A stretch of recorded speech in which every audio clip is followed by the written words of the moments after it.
Hello everyone and welcome back to The Flash, episode 20 today, The Trap. Full spoilers obviously, and a particle accelerator explosion. I'm getting good at this. Where do I even begin with this episode? It's just bombshell city. This is being revealed, this is being revealed, this is being revealed. So where we last left everyone, they were looking at the newspaper from the future, and not only are they seeing that there's a white logo on Barry now, and that his suit's much more red, and Cisco's like, wait, is this like gonna be a paradox? Because is that where I got the idea from to then change the suit? The byline 2024, Caitlin's asking, is it even real? Do you believe it's from the future? The byline says it's by Iris West Allen. There's just so much going on, and that's like the first 30 seconds. We got like 40 minutes of this, so I'm gonna just do what I can. They find the AI Gideon here, and I was just like, no, don't give us all the exposition, do that. I want dramatic reveals because I'm a dramatic man. And thankfully, all the answers she's giving to Barry are very cryptic and don't really make much sense. Gideon doesn't give anything away without raising two more questions. But Cisco put a tracker on Wells' chair, realizes he's in the building, and they get out of there as quick as possible. We then cut to Eddie, and he's talking to Joe like, hey, do I have your blessing to marry your daughter? And he's like, nah. No, you don't. No, that's it. Nah. But we don't have time for that. There's so much more going on. All the gang, everyone's at Joe's house, and they're cracking down on what they're going to do about this because they know the suit is there, the newspaper was there, everything is. What are we going to do? And then Barry confesses that he's already time traveled because they're trying to explain everything to Eddie and get everyone caught up. And at this point, it's so hard to keep up with who knows what. Because we've been let in early, but then certain characters only know certain things, and then it keeps getting revealed to other people, and you don't even have the time to take in that, oh my god, this person's the Flash, and like, there's so much. But I love that, there's a lot to digest. So yes, Barry confronts them about already having time traveled, and Cisco still somehow remembers everything that happened, and it doesn't really make much sense, and it's very complicated the way they go about this, but they build him special glasses so that he can vibe back into the past timeline that never happened to see things that never happened. And yeah, it doesn't make sense, but it's cool, and the gang gets to see and experience what happened to Cisco, because otherwise that would have just been an open-ended thing where we would have wondered what would have happened had Barry and Caitlin seen what he'd done to Cisco. To build those goggles, Harrison Wells comes in and helps, and when all of them know exactly who he is, the way they look at him, it's just, the scenes play out so well. You're having so much entertainment and fun with something that's usually bugger all fun, which is usually just technical jargon that means nothing but sounds like it's sciencey crap. Anytime I think the show's going to be a bit cheap with a reveal or give something away, like through Gideon and exposition, and that I get worried with it, usually 9 times out of 10 isn't done that way, and we get it in a much cooler way. This one unfortunately is, because Cisco's vibing and he gets to see the whole scene play out again, and he has fake memory but not a memory, different timeline Thorn say that I am Earbud Thorn, and Cisco repeats that out loud while he's vibing in his glasses, and everyone now knows his name because of that. It just doesn't really, it's the 1 out of 9 that doesn't work. I don't really like that. I think it would have been really cool to actually have Thorn say his name with Eddie there and everyone be confused as to what. Straight after that happens though, Barry gets a call from Harrison Wells. Who else would it be? A burning building is there. Barry goes out and he gets to do the spinning arms thing for the first time, and this is something we see a lot of, and it's the first time I think we see this properly.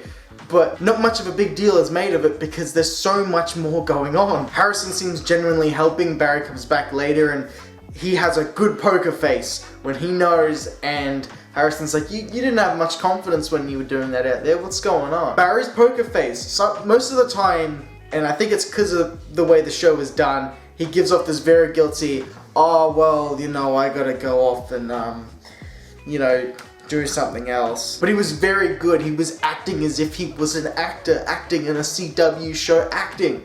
Does that make sense? Now there's this other thing that's been happening in the episode too to help break up the chunks of what's going on, and it's flashbacks to when Barry was in a coma. We get one with Joe spending time with Barry, we get one with Harrison Wells and he's there with his hand like, I could just kill you right now, which was very, very cool. We then get one with Iris as well, and while she's sitting there by Barry's side, sitting there by Barry's side, sitting there by Barry's side. sitting there by Barry's side. A little zap of lightning comes between their fingers and zaps her hand. Why am I telling you this? It's important for later. But in the main plot, in the end of the episode, the way we're wrapping up this one is with a trap. And the trap is supposedly for Harrison Wells. We're going to get him to confess and reenact the events of what happened to Cisco, except to have a force field that the speedster can't get in this time. So if Cisco walks back into it, Edbard's screwed. Edbard. It's Edbard, right? It's hard to pronounce. Who names their child that? Thorne's parents? Screw you. So the trap is seemingly working. Harrison Wells is lured into Star Labs and Caitlin's like, oh yeah, Cisco found something. And there's this little scene and it plays out really good both ways. When you don't know the twist, he sits there and it looks like he really has a second of remorse of, God damn it, Cisco, I don't want to kill you, you are like a son to me. And he has this moment of like regret for a couple of seconds, taking his glasses off and almost rubbing his eyes. And that's great. But then when you know the twist, it's great, it's come to this moment and now the cat's out of the bag. And now I've got to go off and do this thing. This is the last time I'm really going to be at Star Labs. You know, like, great, I thought these guys would be better, or I could keep the secret longer. Really good scene, I just wanted to point that one out. So the trap is seemingly working. Edbard's in there, he's got the hand up in the air and he's ready to go for it, but his hand isn't shaking. That's important. The rest of the gang is there hiding out, ready to jump this guy, and Edbard walks through the force field, which, if it clicks into your head, okay, that's not a speedster, what's going on? Or the trap failed, or he's tampered with it somehow to make sure that this isn't going to happen, because we know, as an audience by now, that Edbard Thorne is not an idiot, and this man is smart. Joe jumps out before Cisco can get killed and shoots him, and it turns out his body morphs back into Hannibal, the shapeshifter guy, which is great. It actually is a great twist that is set up previously so it doesn't feel like it's out of nowhere or cheap to just, oh, he got away again somehow. It was set up, and it wasn't a setup you even noticed. I think it was really great, and then Thorne reveals that, yeah, that's not me, obviously, and I am always 20 steps ahead of you. By the time they figure out where Wells is in his hidden room with Gideon, they rush back there, the suit's gone, everything. Wells is on a mission, and Barry finds that there is cameras everywhere, even in bloody Eddie's house when he was having sex with Iris in the morning, and that's kind of weird. But there are cameras everywhere, and it tells you just how much he has been in control and knows about everything.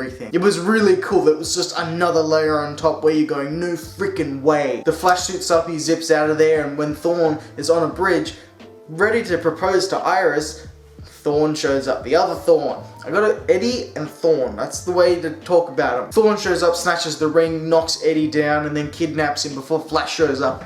Tells Iris, look, everything's gonna be okay. Get out of here, I got this, I promise I'll get him back. And as he zips away, that little bit of lightning that zapped in that previous flashback happens again. And in that moment, Blake Neely's score swells up and Iris says Barry, and she knows, she's figured it out, and I just want to say that for TV it's a pretty cool reveal. It's a great way of doing it. It worked even better than when he took his mask off in episode 15 and just showed her when the tsunami was coming. I think it was really effective, and then we get one more scene where Thorne has Eddie and he's like, hey, I'm Edward Thorne.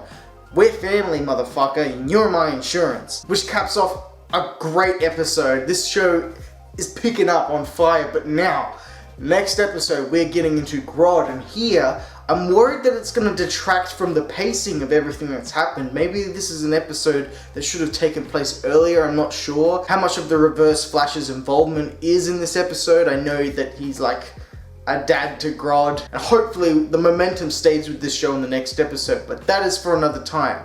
What did you think of this episode? I think it's an absolute banger, this one. It goes, it doesn't stop, 40 minutes goes like this. If you haven't already, consider subscribing because this stuff is gonna just keep ramping up. Hopefully, drop a like if you liked the video, and if you've made it all the way through to the end of the video, you're a bloody legend, and hopefully, I'll see you guys next time. Bye guys.